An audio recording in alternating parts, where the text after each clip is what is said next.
let's get started. Sorry, we're a couple of minutes late there, but had some tech issues. Thank you for your help with that. I'd like to introduce the assistant teacher. Yeah, so I'm just here for a very brief introduction. I won't take up a lot of your time. I just wanted to say hi, tell you who I am, kind of my background and all that, and then I'll hand it back off to Tanya. But I'm Diana Serban. I am the teaching assistant for the semester, so I'll do everything, including marking assignments. If you require an extension, you could go ahead and email me. My email is obviously on the syllabus as well. I'm a PhD student here at SMU. I study industrial organizational psychology. So all my research focuses on how to make occupations and workplaces healthy and safe. A little bit more about my background. I'm originally from Toronto, Ontario. I did my Bachelor of Science in Psychology, Neuroscience, and Behavior at McMaster University, and I completed that in 2020. Then I moved all the way to Halifax to do a Master of Science in Industrial Organizational Psychology. And again, I'm doing my PhD here now. I think that's pretty much all to say. I hope you all very much enjoy the class. I know I did when I was in my first year. Yeah, and I think that's about it for me. Awesome, thank you. Super. And we'll have a unit on work psychology, so industrial, organizational, and vocational psychology. Thank you. And you can find Diana's email address in the syllabus. Okay, let's get started. So our readings for today were, well, it was just module 1 and then career fields in psychology. So today we'll talk about what is psychology, right? What's its subject? What do we study? Is it a science? What do psychologists do? We'll have a very, very brief history of psychology that hits some of the major highlights. So that word, psychology, looks kind of like it's made out of 2 subwords. We'll learn more about this when we study language, but those are called morphemes. They're units of meaning. So do you know what ology means? Yeah, that's right. Ology means the study of. The study of what? Say it louder. Sounded right, but it was so muffled. The psyche, yes, but what is the psyche? That's who psyche is. But that's an interesting point you had there. I heard you say soul, and how did you know that? Most people don't know that. That's esoteric knowledge. So psyche. Yes, soul. What's a soul? See how psychology as a discipline gets into philosophy and religion quite quickly? Because that's its history. That's where it came from. So maybe, yes.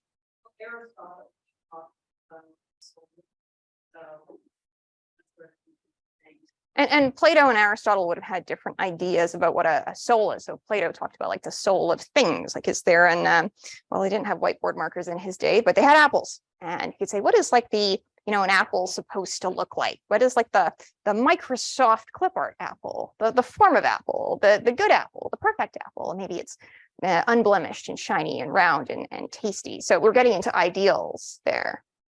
So maybe, there are theological views of that, and a secular humanistic view might be that it's some unique kernel of individuality. There's a you that has never lived before, right? There's no other you, and there's 7 billion people. What else could be in there?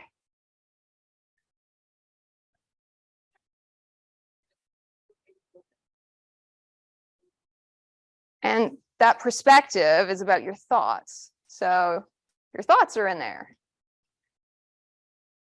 What other things are in there?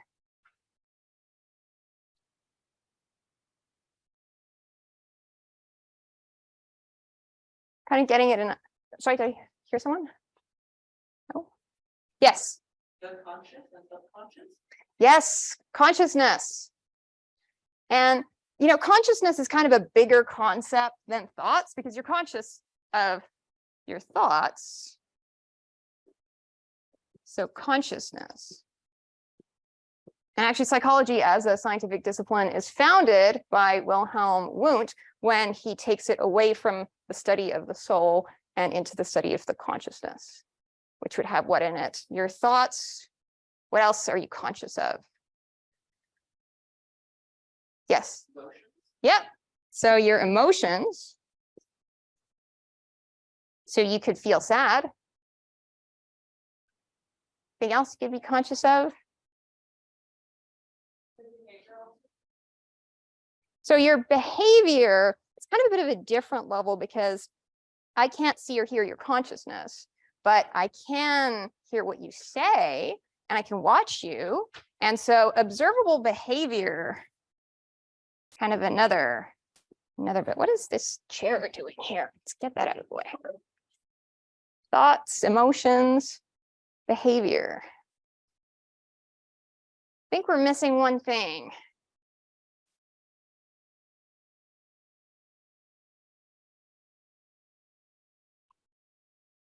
Yes.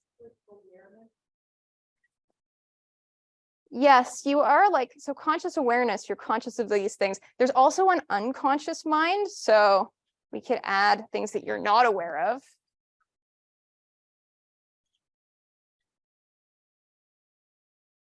And then I would add feelings, right? If somebody touches you, you're aware of that, right? That's a kind of awareness. So emotions and like feeling your body aren't quite the same thing. I think by feeling, I really mean like sensation, right? And thoughts, oh, you said someone said perception. Now I get exactly what you meant, sensation and perception, okay? So we pack quite a few ideas in there. But as one of you knew, so the psyche refers to the human soul, mind, or spirit. And then you can ask, you know, what does soul mean? What does mind mean? And maybe these are all components of mind. And there's a conscious mind and an unconscious mind. And in a conscious mind, you can have thoughts and emotions and feelings, sensations, and perceptions. And when they say spirit, what is that? Is that like the way you act? Is that your personality? Okay, these are the concepts that we're thinking about, and they're very, very old concepts that come with a long philosophical and religious history. So you could also ask, who is Psyche? And one of you already knew. So in the ancient Greek myth, she was a beautiful young woman, and she was condemned to certain doom by the jealous Aphrodite. Aphrodite was the goddess of beauty and didn't like Psyche too much. And so she was carried up to a rocky crag and left there to be sacrificed to a dragon. But she was rescued by Aphrodite's own son, Eros, who's the god of desire. This will come up again when we talk about Freud, who was very influenced by Greek myths. And he talked about the libido as a sort of source of like a life force. But anyway, back to the story. So Eros notices her and he sweeps her away to his garden, which is like a paradise. And a lot of stories about trials and suffering start with some kind of garden where all is good and everything is well, and then something happens, you get kicked out of the garden and go on a journey and develop yourself and then kind of come back at the end. So we're going to do that. Okay, so Psyche is innocent, but this is like an illicit union. They're not supposed to be doing this. And her earthly sisters somehow come to visit her. She's allowed these visits. This is a super misogynistic story. I've tried to tone it down for this class. If you're a feminist and you went and found it, read it, you wouldn't like the story. But anyway, back to the adapted version. So they're jealous of her circumstances and that they do some things to undermine her. So she becomes filled with doubt, right, about her new boyfriend, Cupid. And they ask her to do something that would betray him. He's asked her not to do something. It's actually a pretty trivial thing. I don't think he had any cause to be mad at her, whatever. She goes and does it. And she's not supposed to look at him. And she does so when he's sleeping. And that wakes him up. Anyway, so she takes this bad counsel and does something that betrays his trust. And it is pretty trivial, I would say. But anyway, he's an angry, insulted god, a man-child, and he casts her out. Okay, so she's been cast out of the garden, has to go on some kind of journey of redemption. So she's sorry, and she hopes to redeem herself. And having nowhere else to turn, she goes and asks his mom, Aphrodite, for help. Oh no, that's not going to go so well. It's not her biggest ally. Right? Aphrodite is the ultimate evil mother-in-law character. So Aphrodite has her handmaids, sadness, custom, and worry torture Psyche. Those are the three torments. So sadness can torment you. Right? If you live in the past, it sort of sucks your agency out of the present, sucks the color out of life. Custom can restrict you too. So habits and traditions can create an external pattern that you live by. And those can be helpful, and they can also block you and get in the way of your development. And then worry takes you away from the present also, but it troubles you with sort of imagined futures and entangles you with fear. So you're less able to act effectively in the present. Okay? All three torments reduce your ability to act adaptively, prudently towards achieving your goals in the present. So Aphrodite, who secretly wants Psyche to fail, gives her 4 impossible tasks. And the first trial was to sort a basket of mixed grains overnight before daybreak. This is a Cinderella problem, right? It comes up in the Cinderella fairy tale. And just like the birds helped Cinderella sort lentils out of ashes, ants arrived to help Psyche. And it sort of conveys the idea that little by little, through small coordinated actions, great things can be achieved. Many hands make light work.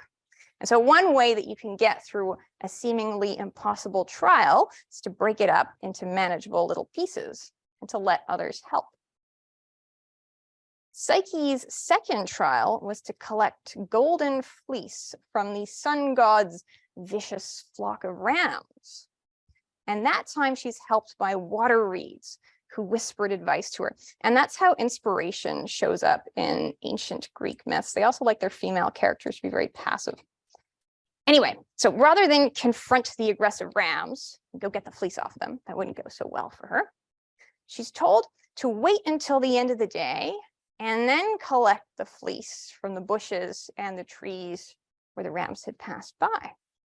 And so it's kind of almost like the way water flows and finds its way downhill around things. You can flow around obstacles.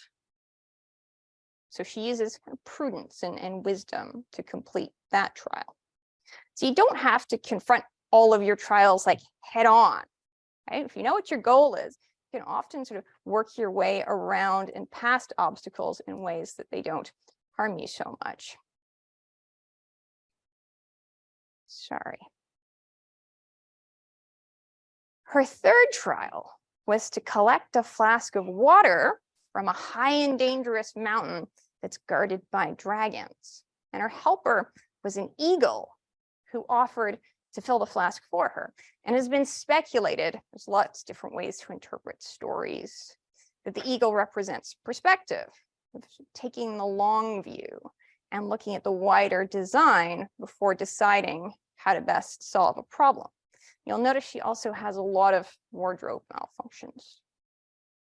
Her final trial was the most difficult one. She was supposed to steal some of the beauty from the queen of hell, it's Persephone, and bring it back in a box. She's been very strongly cautioned not to look in the box. And Psyche's trials started after she went along with some bad counsel. She said yes when she should have said no. She didn't really know what to do. She was lost and didn't know, doing what she's told. And the story comes full circle because in order to get through the underworld, she has to stay very focused and strategic and say no to any distractions and temptations. And of course, there are many along the way. So of course, in the end, she screws it up. And she succumbs to her natural curiosity and she has to know what's in this box. and she was told not to look in. She finds that instead of beauty, it contains death. So she falls into seemingly eternal slumber. But she put in such a good effort that she's ultimately sort of redeemed through her trials. So Eros, who's been watching the whole time, forgives her. She's rescued by a kiss. And the gods of Olympus take pity on her, and they give her the drink of ambrosia, which makes her immortal. And so Psyche is the ancient Greek or Roman goddess of the soul. In Latin, she's known as Anima. So the wedding of Eros and Psyche is one of the very few happy endings in classical mythology, at least according to their ideals. And so the union is legitimized, and the happy ending has a theme of social order.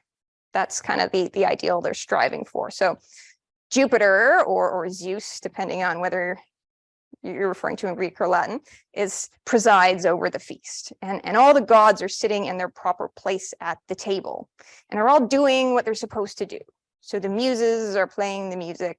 Vulcan, the god of fire, cooks the food.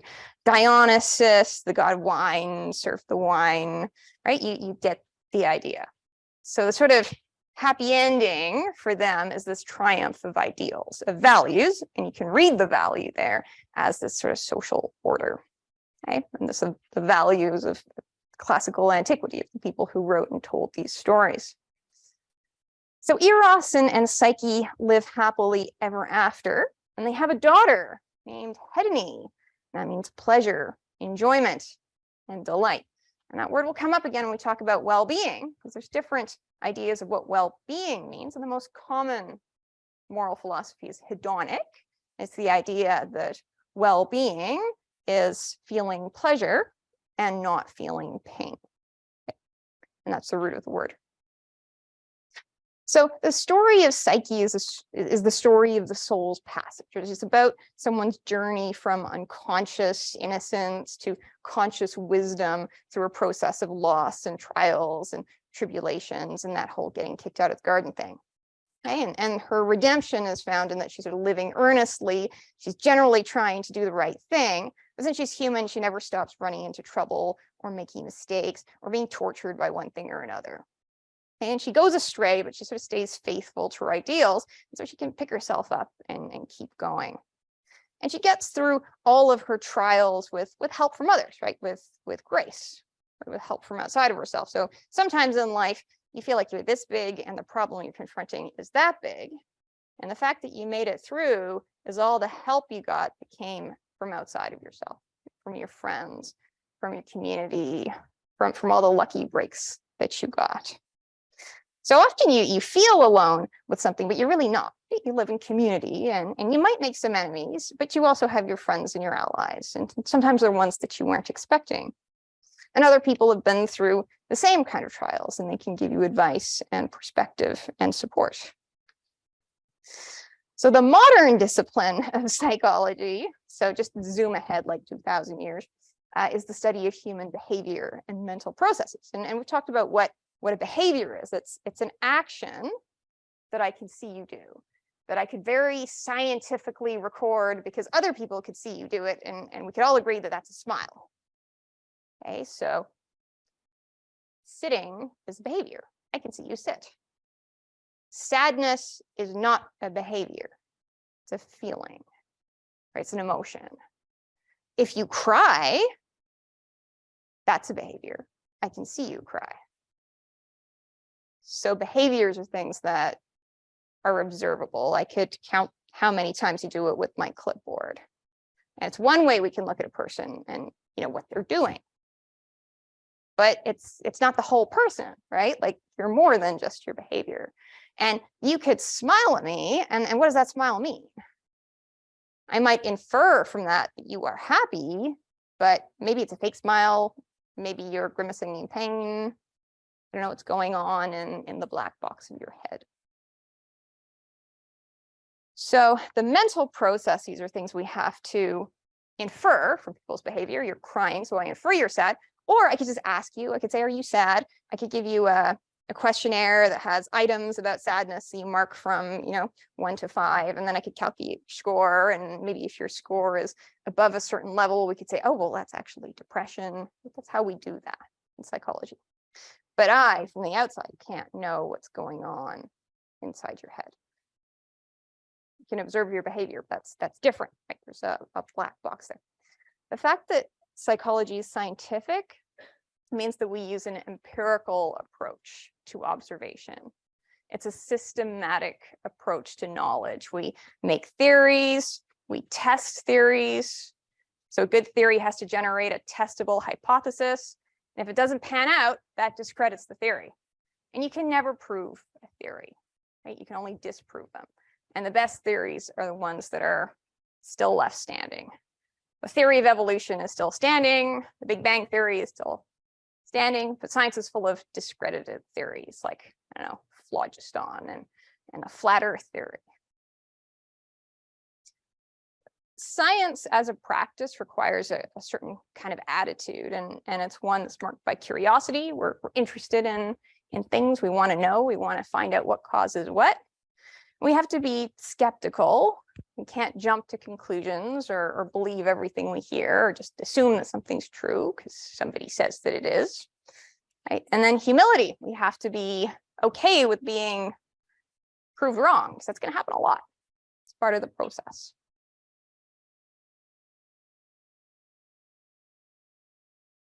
So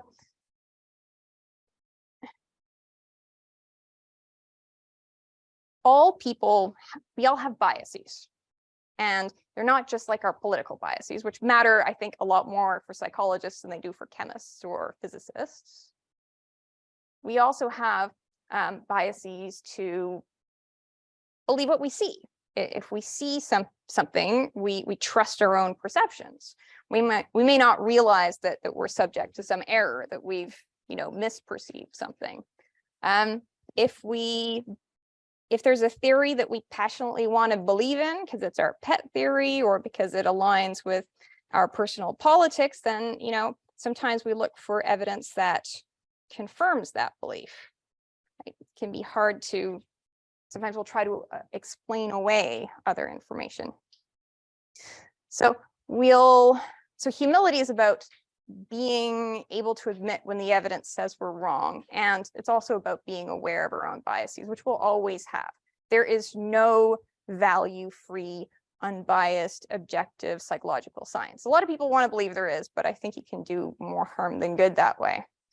So we should strive to be aware of those biases and how they influence our interpretations. So if you're, smiling, my interpretation that you were therefore happy could somehow be subject to my biases. But that's easier said than done, right? Because biases affect the way you think and act. And so that's one reason why we need each other, why we need a community of scientists who have, diverse positions and perspectives, because, kind of like you can't smell your own BS, other people can. And so that's why discernment is done in community, because other people can act as a check on our own self-deception. And I think that's really why no one person or group should have too much power. So science is empirical. Like, we try to observe things. Even if I can't see inside your head, maybe I'll get you to fill in a questionnaire and then look at your scores and observe those.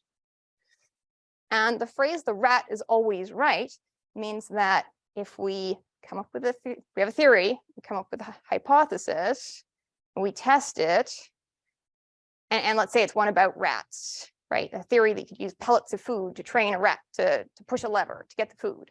So the rat's actual observed behavior determine whether that theory panned out, right? We kind of defer to the data.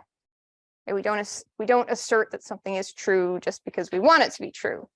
We have to allow that our theories are sometimes not supported by the evidence. And at the end of the day, we have to defer to the data and not to what we want to believe. So critical thinking can help us identify effective, versus wasteful or harmful policies. And it can help us assess popular applications of psychology. right? There's a lot of BS out there, both in academic and in popular psychology, and you need the skills to notice, right? Otherwise, you lay yourself open to be taken advantage of, or you could allow yourself to cause harm to others. So that picture there is of a little girl. She was 10 years old when she died in a therapy session. She had some behavioral issues that were probably associated with parenting. I think I don't quite remember her story. Maybe she'd been through the foster care system. And her mom took her to the doctor. Authority, right? Go to the doctor and do what the doctor says. And he provided a referral to a therapy clinic where the therapists were practicing something called like a rebirthing therapy. And the idea is that the child's behavioral difficulties are related to trauma caused by like a vaginal birth. And you have to repeat that somehow to resolve this unconscious issue. And so they wrapped her up in blankets and sat on her. And she suffocated. And that really happened. And a doctor really made that referral to somebody who was actually practicing as a therapist. This didn't happen 100 years ago. I think this was in the 1990s. So you can see there's a real cost to pseudoscience and to not being able to think critical or being so credulous that you could sort of let something like that happen, right? Those therapists killed that child, right? They probably weren't thinking critically about their beliefs. And that, you know what, they probably thought that they were true, like passionately really believed that they were true, right? And they were really trying to help too. But maybe they believed those things on the basis of emotion, not reasoning. Maybe there was some wishful thinking. Okay, so looking at the data is a step in critical thinking, but it's not the only one. Data are facts, and you can also ask whether the generalizations that you're drawing from those facts are appropriate. And in psychology, there can be a lot of overgeneralization. So we might do a small number of studies on a highly select group of people. They're usually undergraduates just like you who are doing research studies to get sort of course bonus points. Right? That's who a lot of psychology research is done on. Are you guys like a random sample of humanity? No, why not? How could you be different? So we think it's a science of everyone, talking about human behavior. And we're doing almost all of our research on folks just like you. I can't hear you. Could you say that a little? I said we could be a random sample. You are not a random sample. So a random. In the eyes of like a study, if we picked a bunch of people out of a crowd, this could be that crowd, right? What does, you go first. We're all of a very similar demographic. Yeah, you We're are. all the same age. We're all very similar in age. similar beliefs. If we're all also signing up for a Yeah, similar interests. So your average age might be like kind of 20, maybe. To be in university, you have to be class privileged, basically. So you're probably wealthier than the average human. Lean very white. In psychology, we lean female, like maybe 80%. But that was a good question you had there about randomness. I could take a random sample from this class. So this classroom as a sample of all of humanity is not a representative sample. Because if there were actually a random sample from all of humanity, chances are there'd be way more Black people in that group. But you're right that we could end up with a group just like this, but the probability of that would be astonishingly small. And if we only did it once, maybe that could happen as a fluke, but that's why replication is so important. If we pulled more samples that were true random samples from all of humanity, we'd be seeing more representative samples with, there'd be older people in there, people who are, 50, right? People who have, more people with disabilities. if I wanted to, I could select a random sample from this classroom. And what that means is that every single person has an equal chance of being selected. So if I wanted to select 10 of you at random, it means you all have an equal chance of being in there. And maybe the best way to do that would be to assign you a number, put the numbers in a hat, mix it up and pick it without looking, except a computer could probably do that way better. But I could be really biased in the way I select that sample. And let's say that I'm lazy and I only take the folks from the front row. And we know that students who are more engaged, who are more extroverted, tend to pick the front row seats. So I'm not getting a representative sample. Or, maybe I only pick the people, or I could do some other weird little thing, like just pick this group over here. But maybe you're sitting together because you're friends and you're friends with each other for a certain reason, right? You get the idea. But I'm glad that question came up because it is relevant to actually next week's material. So when we do our studies on these very non-representative samples, we have to be skeptical about drawing universal principles of human behaviors that are supposed to apply to everyone, everywhere, across all time, just like it's the law of gravity. It's kind of unwarranted. So psychology is a science, right? Where we use the scientific method, where we value critical thinking. It's a real legitimate science, but it's not quite the same kind of science as chemistry or physics. When I was like wrestling around in my bag here, I was looking for a pack of salt that I carry with me because I use it to explain social constructs. So imagine that I had a pack of salt. I don't, I left it on my desk. Psychology is a science, but it's not quite the same. Oh, sorry, I just saw a chat saying that the microphone is crackling. Does that mean the battery is?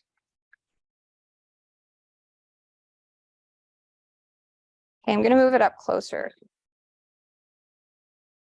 And let me know if there's more sound quality issues and I might have to try something else.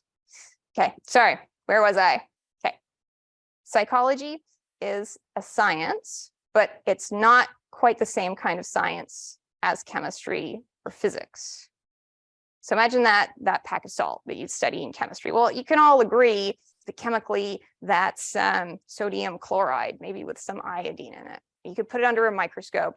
You can weigh it. Those packs are always like 3/4 of a gram, and everyone can agree that it's salt. And if all the humans were suddenly wiped out by some alien laser beam, the salt would still exist, even without us sort of thinking about it. But we don't study salt like that in psychology. What we study is of a far more abstract and philosophical nature. And the constructs are social constructs often.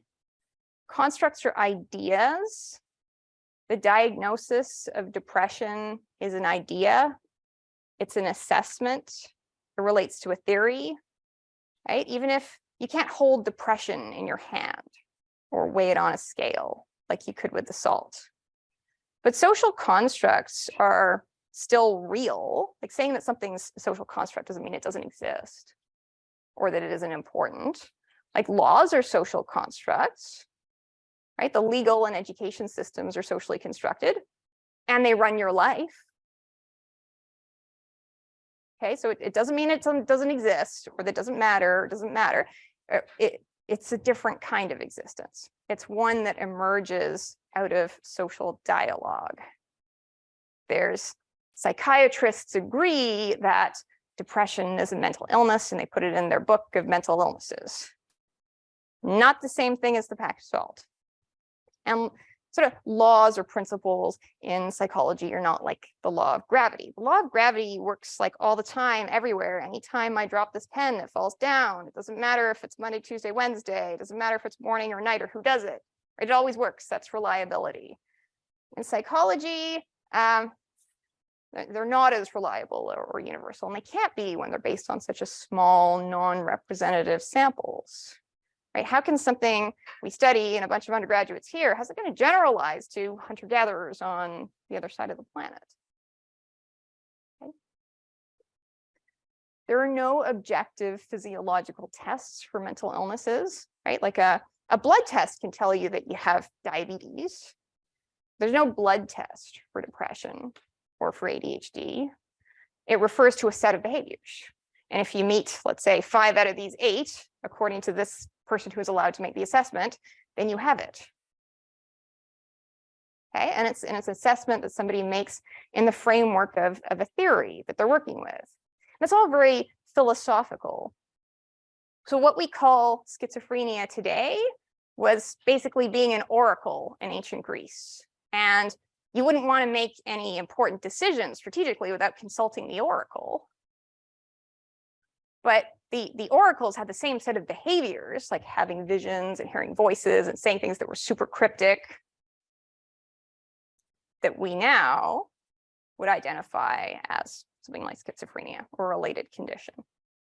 But those behaviors had completely different interpretations and meanings and labels in different social contexts. There's a video I'll show you later on in the unit of when we talk about like attention and memory. But there's a white interviewer who goes to talk to some modern hunter-gatherers who are still living in the old ways. And he tries to ask them these really deep philosophical questions. And the guy he's talking to keeps like getting distracted by these baboons he's gonna hunt. But it wouldn't make any sense to say that that man had ADHD and that was a disorder, because that assessment is based on this kind of classroom setting and the expectations for what you're supposed to do and be like in this kind of setting and system.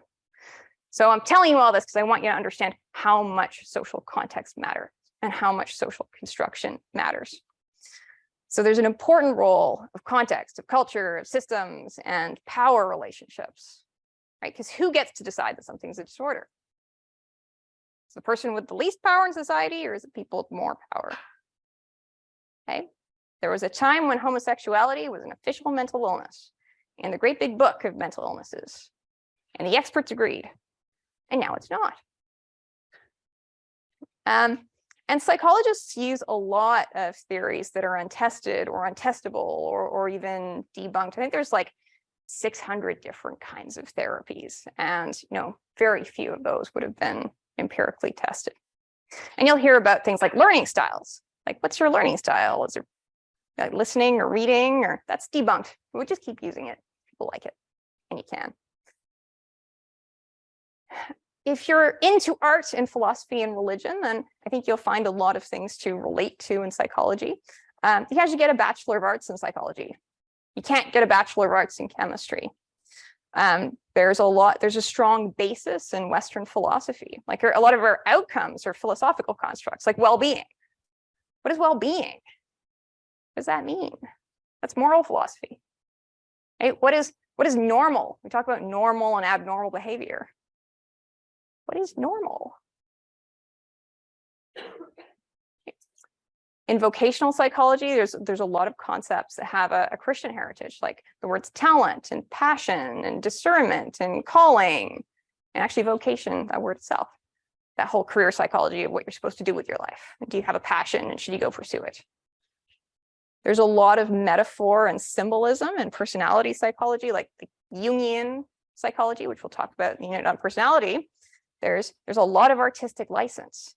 How are you like the character in the story? How are you like a hero? Or how are you like the trickster? Or how are you like the king? These archetypes, the idea that there's certain types of people. There's a lot of appeal to myth and allegory. You'll find that in Freud's work. He was very influenced by Greek myths. Storytelling is incredibly important in counseling and therapy. The stories that you tell about who you are, or what you've done, those are the basis for what you're going to do next. So you should have a good or an adaptive story about yourself.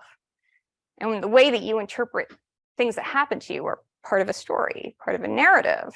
It's an incredibly important skill in counseling. If you like storytelling, it's a really important practical application for that. And when psychologists talk about clinical judgment, when they're doing kind of armchair psychoanalysis, a lot of that's intuition. There are two main areas of focus in psychology called basic and applied. And I'll make it easy for you. So basic research is focused on kind of trying to understand. We're curious, we want to know. Coming up with theories to explain people and then, testing them to see if they might be right. Well, you really test them to see if they're wrong. But applied psychology is about solving practical problems in the world.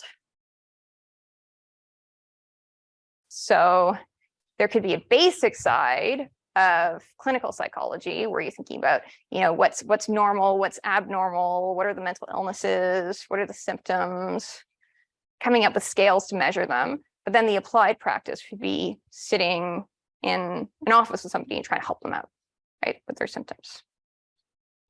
The applied, so social psychology, social and personality psychology is a basic area, but then it has its applied versions. And those are like forensic psychology. It's when you might help people who are involved in the criminal justice system in some way. It involves industrial organizational psychology, vocational psychology, which are about people's work, either from an individual perspective or from the perspective of the organization. Are they productive? Are they safe? We're using an American textbook, which I don't love, and it shows you that most professional psychologists are clinical psychologists. And when most people think of a psychologist or say they want to be a psychologist, they're talking about being a clinical psychologist. And clinical psychologists use medical models to study and treat mental illnesses. The idea that something is a mental illness references a mental model, a medical model, right? And there's a health services system around that. But you don't have to use a medical model. Use a social model. And counseling has a basis in a social model. And you could, see how people are behaving, what they're doing, where they want to be, and then help them adjust to that. Right? So you don't always have to pathologize something as an illness. That's a particular lens or perspective in psychology. So counseling and community psychology use social models, and they have very different ways of framing the same issue. So instead of looking at ADHD as a mental illness, you might ask, how's the classroom designed? How's the educational system designed to support learning and student success? It's possibly not very well at all. Okay, that's just see how that's a different lens. So that medical model is used by clinical psychologists and by psychiatrists. And psychiatrists are medical doctors who can prescribe medications. Psychologists can't prescribe medication. And I'll add to this that this is kind of about registered psychologists, and there are many people who practice psychology without professional registration, and they use terms like coach or counselor or consultant. And there's some discipline of psychology that just aren't interested in registration, and IO psychology is an example of that. And then, sorry, I need to turn off that email Bing thing. You're all kind of amateur psychologists, right? So you're trying to understand yourself and other people and to make the right decisions in the world, get where you want to go. And you might not even know where you want to go. It's another problem. So in Appendix B of your textbook, you'll find a list of different kinds of psychologists. So it's an American textbook, and it talks about licensing from American perspective. So ignore that, because licensing requirements differ by jurisdiction. They mean different things in different places. That is not, what you see there is not an exhaustive list, right? There's more kinds of psychology than are in the textbook, right? They list kind of the biggest disciplines, but there's way more of these smaller areas. Okay? It's also quite mainstream in its outlook. And so it doesn't mention, say, career psychology. It doesn't mention critical psychology, which would apply critical theory, which you'll probably learn about in your sociology classes, to challenge assumptions and theories and methods in mainstream psychology. Right? Liberation psychology tries to understand oppressed and impoverished communities of people in a way that recognizes the system that they're in. Then, not all psychologies try to make these grand narratives about how the world works that are like the theory of gravity. There are indigenous psychologies. that are designed for and by the people of a particular region, a particular context. There's a Native American psychology, right? Or South African psychology. But when we're in the mainstream mode, we tend to think that what is really a very class privileged white Western thing is everyone's psychology. And there's way more. There's food psychology, traffic psychology. I could keep going. So the different fields of psychology represent different perspectives, and they're different lenses, and they also might have different levels of analysis. And so at the lowest level of analysis, you can say what's going on biologically. So if there's somebody who has depression, say, well, what's going on with their neurotransmitters? Serotonin, dopamine, that'd be the biological level. Then you could say, what's their behavior?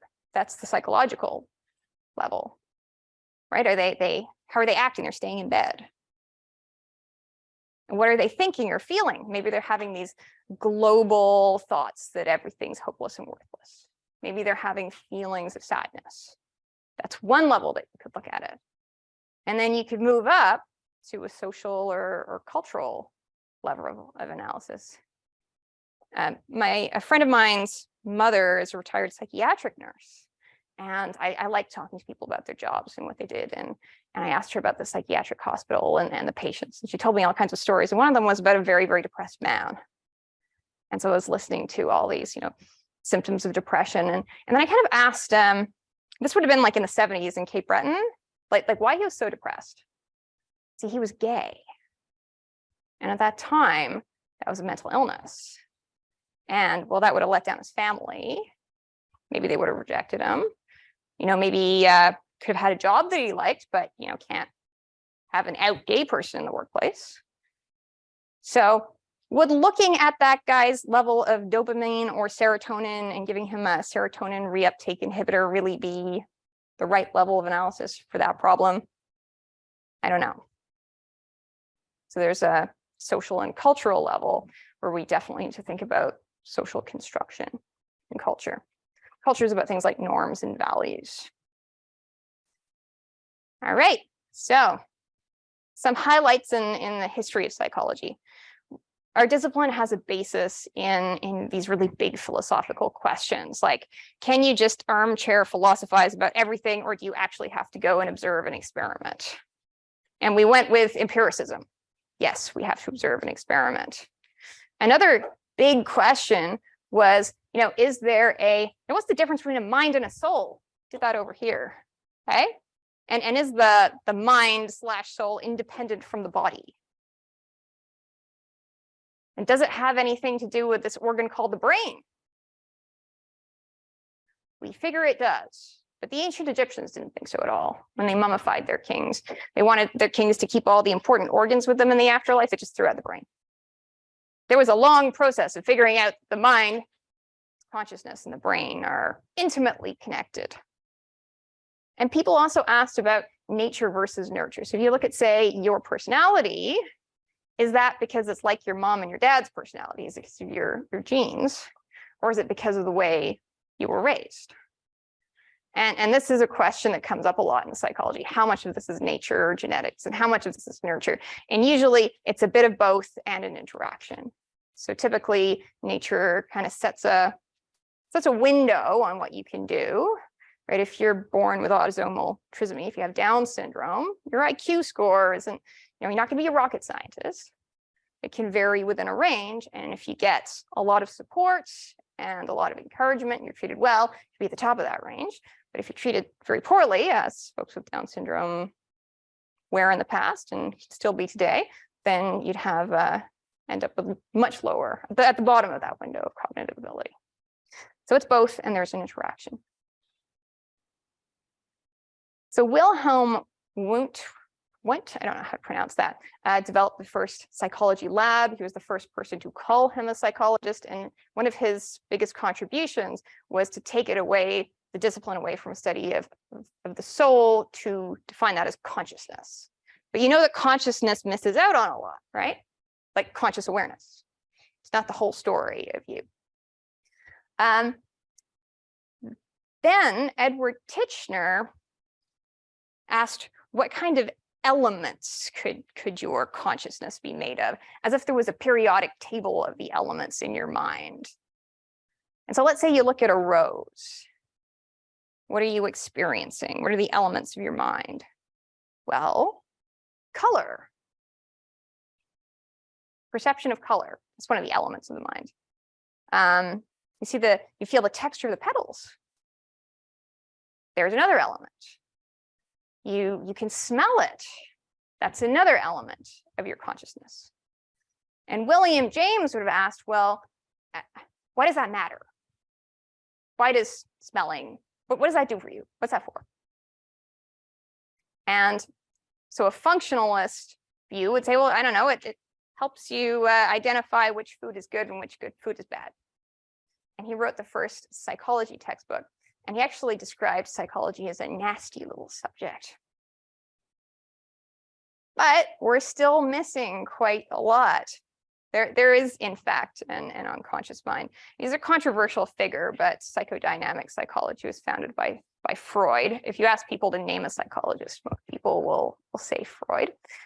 And you might have some kind of behavior that you don't really understand. Like, you don't know why you're doing that. And you go to somebody for help. And he would have called those people neurotics. And you don't know why you're doing these neurotic things. And in Freud's view, he thought that that would be because of your sexual energy and how that developed over your childhood.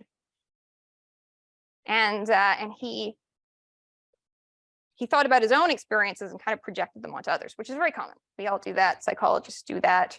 We understand others through ourselves. And he had an attraction to his mother and was jealous of his father. And he decided that that was something that all little boys went through in the whole world. It's called the Oedipus complex. It was something he went through. I don't know about you guys, but he's the expert, right? Dr. Freud. Anyway, he based his study of the unconscious mind on case studies. So we'd have patients who were like upper class women in Vienna. And some of his theories are, well, they're a little out there, but what he did contribute was like a systematic study. So he analyzed people's dreams, observed and analyzed their dreams in a very systematic way. He also left us with the idea of defense mechanisms. So if something happened and you deny it, what's that about? Maybe you're protecting yourself from information that would upset you. You're protecting your ego. Now, some psychologists really didn't like all of that. And they said, no, if we want to be a science, okay, we just need to study observable behavior with our clipboards, right? Counting the number of times you do something. I thought that was the most objective, true science. They didn't really care what you thought or felt. So they thought you could study psychology without references to mental processes, to thoughts or feelings whatsoever. This was a major force in psychology in the 1960s. Okay. And they would say, well, we care about your behavior because that's what we can observe and measure reliably. And that's ultimately what we want to control and predict. The point of psychology is to control your behavior. So who cares what you think or feel? And they famously studied classical and operant conditioning. So this is not something I want you to learn now. We'll have a unit on it later, but the name Pavlov might ring a bell for you. Idea that you could get a dog to salivate to a tone if you get it used to, if you pair it with food often enough, then one day you sound the tone and the dog just salivates. It's behaviorism because there's a research assistant that's collecting the dog's drool, right, and measuring how much. And you could say, oh, the more pairings of the tone and the food, the more drool we got when we presented it alone after conditioning.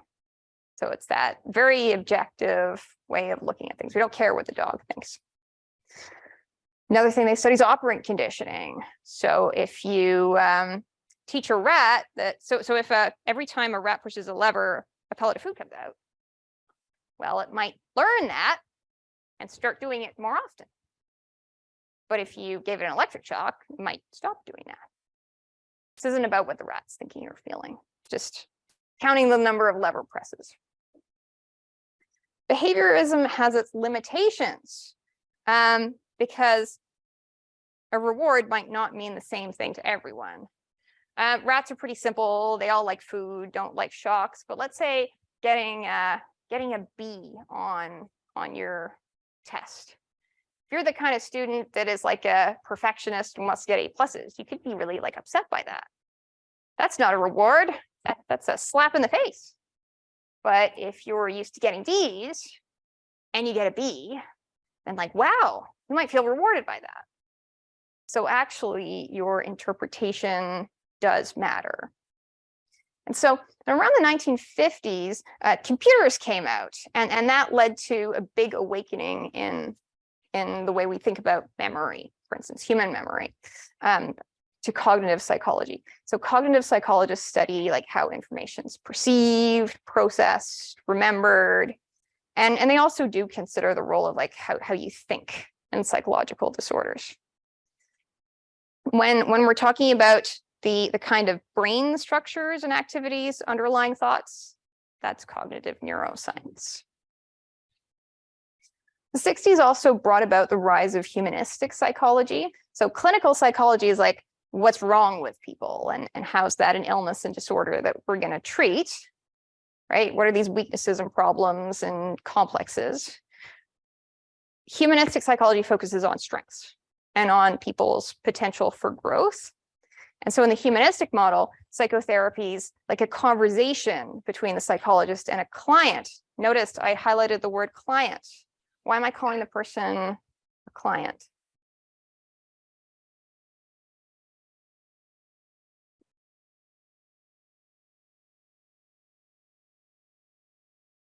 That's different than calling them a patient, which is the medical model. And a doctor-patient relationship is a relationship between a dominant person and a submissive person. And a practitioner and a client is way more equal terms. So, the practitioner could maybe counsel the person or coach them to overcome issues, grow towards whatever they think their best self might be. And Carl Rogers also developed student-centered approaches in education. You've probably seen Maslow's hierarchy of needs. That's highly mythologized. He actually never came up with that pyramid. We'll talk about that in motivation. But he asked, what do people need in order to be fulfilled? What motivates us? There's a field called positive psychology that's closely related. I don't care for it very much myself because it reifies, pulls things out of context as kind of positive or negative. I would say that no particular trait or behavior is good or bad on its own. It's in a certain context. So pleasure isn't necessarily good, if you're experiencing it sadistically. Suffering isn't necessarily bad. It could be part of your growth. So that said, positive psychology is another discipline. And Martin Seligman is a big name there. And he was a behaviorist, and he accidentally discovered how to make a dog depressed. So in one of his studies, he taught dogs to escape an electric shock by pushing a lever, right? So they had the agency to push the lever, but he connected this in such a way that there was another dog that was getting the same shocks, but it didn't have the agency of pushing the lever to turn the shock, to turn the shock off. So that's those were called yoked pairs. So they both got the exact same amount of the unpleasant stimulus, but one of them got to control it by turning it off. And then in another experiment, Seligman tried to teach them to escape a shock, but just by jumping across a hurdle. And those lever pressing dogs, the ones that could turn it off, they learned this really easily. And then the other dogs in the other group, the ones that got the uncontrollable shocks, they just lay down and gave up. Okay. Like they'd already learned that there's just like nothing you can do. And that demonstrates the limitations of behaviorism. It seems to matter what the dog thinks, right? You can't understand that result without a cognitive model. And so Seligman went on to write self-help books that applied principles of psychology to help people live their best life.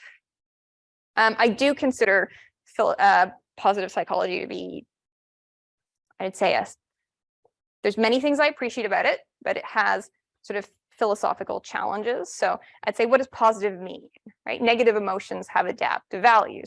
So anxiety protects you from doing foolish things, right? Suffering is part of the human condition.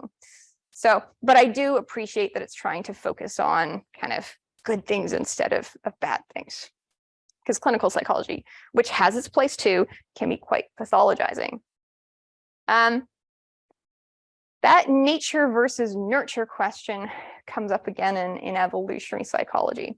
So if there's an aggressive person, you can ask, are they aggressive for a biological reason? Like they have some aggression gene? Do they learn that way to be that way because of the way they were raised or the society that they live in? So if there's a biological genetic basis to behavior, and we know that there is, then you can ask whether certain behaviors are selected for because they're adaptive, right? Does doing that help your ancestors survive and reproduce and pass on that trait? Okay, so there's a very evolutionary psychology asks those questions. It looks at the ways we're all alike, looks for those common cross-cultural findings, and looks for evolutionary explanations for that. So there's a cross-cultural finding that heterosexual men tend to be more attracted to younger women, and heterosexual women tend to be more attracted to richer men. And you might ask, well, how is that adaptive in terms of evolutionary history? And so maybe men with that taste left more healthy offspring, right? And maybe women with that taste also left more offspring, because maybe in that case, their fathers were better providers. So evolutionary psychology looks at like, what are these commonalities between people? How did we get there? And then behavior genetics looks at how we're different because of different genes and environment. There are many other areas of contemporary psychology. So gender psychology, cultural psychology. And I feel like we've touched on this already. So I'm now going to I've inserted into this deck some slides that I skipped over last time, okay? And it's about, this is the lens that I take, which is adaptivism. So you want to be successful, you want to be resilient. That is a function of acting in ways that are adaptive. And I think this is the single most important concept I could teach you in psychology, or one of them, right? It summarizes the essence of much that could be useful. And I like to put it on every quiz that I can. Those bolded words, right? They're the 4 answers to the fill in the blank question. So adaptability, which is what leads to you being successful, and resilient, where resilience means keeping on course despite failures or in adverse circumstances, is that it's your readiness to use your resources to respond in ways that get you the results you want. This is related to functionalism. But a resource, a lot of people think that a resource leads to a good result, right? That like money leads to happiness. Well, not if you spend it on crystal meth, right? Okay, short-term happiness. Let's say you care. Let's say you care about your grade, as some students do. Well, what are you going to do with that feeling? It's a great start, but you could procrastinate because you care so much about your grade, and you're not going to get the outcome you want. Or you could do something adaptive, like studying, and then you're not guaranteed to get it, but you're much more likely to get it, right? So what you do with a resource matters, and it should be something adaptive. If the resource isn't good in itself, it depends on how you use it. So $100 is a resource, right? You could spend it on healthy groceries. You can spend it on junk food, and you'll get different outcomes depending on what you do with it. And so adaptive behavior leads into these upward spirals, okay? Because when you get a good outcome, that turns into a resource, right? Let's say, oh, you get a good grade. Well, now you got a scholarship, right? Do you see how that works? But maladaptive behavior can take you down into downward spirals, right? So let's say you don't really care. So let's say, so you don't study, maybe you get a bad result, and now you feel sad. So you drink too much alcohol, you get in more trouble, you get the idea, right? And the way you break out of those cycles is to respond adaptively. You do something to break out of that. That's adaptive. And bad decisions and even harmful actions aren't the end of the world, right? So sometimes you will do the wrong thing, the maladaptive things, and you'll get a poor outcome, right? You'll make mistakes. I understand. I made a mistake once. There's a building here called the Loyola Building, and it's named after a philosopher, Ignatius of Loyola. And he taught that the worst thing about you, right? The worst thing you've done, the thing that's like your deepest, greatest shame, right? Right? The thing you'd most conceal or hide about yourself. That if you kind of want to be on the right path, you know, you can somehow use that. You can somehow put that experience to great use, to the greater good. You learn something from that. You know something because of it. Right? So even if you have a poor outcome, you can still react to that in a way that's adaptive, okay? Because you learned something, right? Maybe you suffered passionately and now you're more compassionate to others. Psychology as a discipline, as a community of researchers and practitioners, has always been embedded. It is and has always been embedded in its wider social context. And so Mary Calkins, you know, did all the work towards a PhD program, but she didn't get the degree because she was a woman. And they didn't give psychology degrees to women back then. Margaret Floyd Washburn was one of them. And now you'll see lots of women in psychology, but they're mostly white women. And so maybe we could and should ask, well, you know, what about psychology and what about Black people? What about, say, Black women? What about Muslims, gay people? Right? What are their contributions to psychology? I've given you a history of the discipline that's all like great white man founded and seated discipline kind of thing. It's a limited perspective. So things are getting more inclusive and there's more room for other voices, which I'm glad about. We have about 5 minutes left, so I'm going to wrap up now. But could you please keep the sound down? Because this is what happens right on the recording when everyone's like gathering their stuff and doing their bags and folding things. So you can see that in the sound waves. So bear with me. I told you that I would fuck up, and I did. So thank you to the students who brought forward bugs so that they could be fixed. So I've hidden content from the old version of course that some of you were seeing. That should be gone now. I set the timer on the quiz. There was a dead link on the assignment that has been fixed. And some of you folks couldn't get the Launchpad to work. That's because they changed it since last year, and it's now called Achieve. So that whole lecture I gave you about all the adaptive learning in Launchpad, that's in Achieve. Does that make sense for anyone who couldn't get it? An update on the faculty strike is that the negotiations continue, but as of today, the full-time union now has a strike mandate. So both unions have a strike mandate.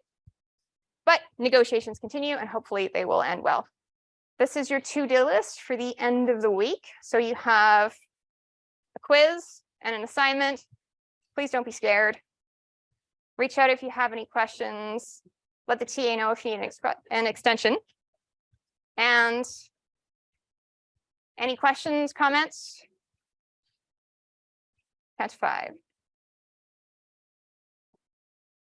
I'll stop the recording. Thank you.